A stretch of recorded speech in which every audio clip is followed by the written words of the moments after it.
Ça y est, les vendanges touchent à leur fin. L'occasion de dresser un bilan économique de cette cuvée 2023 en demi-teinte en fonction des cépages, comme l'ont constaté Sophie Dumais, Isabelle Griffon avec Xavier Claes.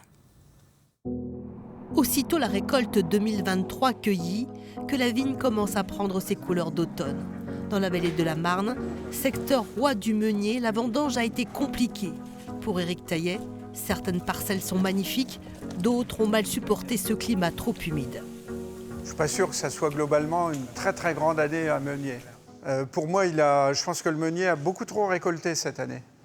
Ce n'est pas un pied qui est fait pour faire 25 000 de l'hectare.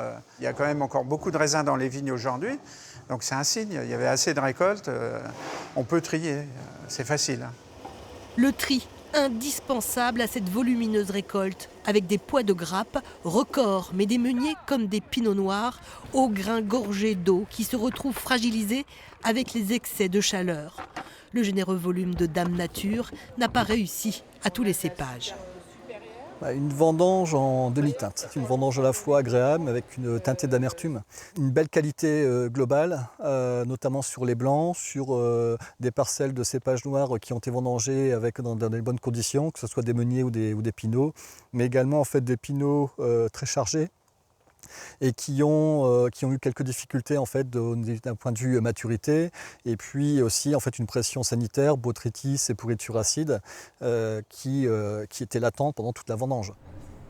Tous les jus des pressoirs transportés par citerne reposent désormais en cuverie. Tous les jours, les œnologues font le tour de la nurserie pour observer, goûter, analyser le développement de ces futurs vins.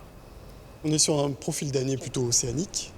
Et qui nous fait penser un petit peu à 95 qui a donné des vins assez légers sur le fruit, qui est extrêmement aérien, donc plutôt dans le parfum, contrairement à l'année dernière où on était sur des choses plus en puissance, avec beaucoup de corps.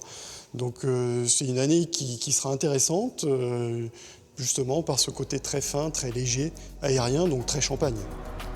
L'aube s'est levée cette année sur les chardonnays. Sans se tromper, les professionnels estiment qu'il y aura de très grands vins avec ces raisins blancs qui ont moins souffert des excès de chaleur et de pluie. Mais il faudra attendre encore quelques mois pour savoir si 2023 sera un grand millésime pour les 3 cépages majoritaires en Champagne.